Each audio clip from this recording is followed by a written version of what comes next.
So what are some of the things that have helped you in getting more precise cutting, Yes, Jacki? it leads to accurate seams and perfect things.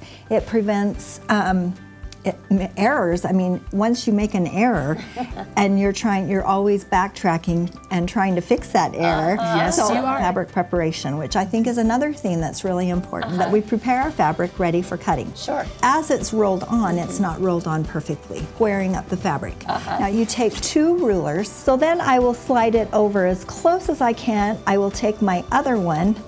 This is where I will line it up on the fold. So I know my fold is straight here. Yes. I'm gonna butt this ruler right up against here. So then I know that I'm gonna have a good square to go off. I have never done this. Have you? Yeah.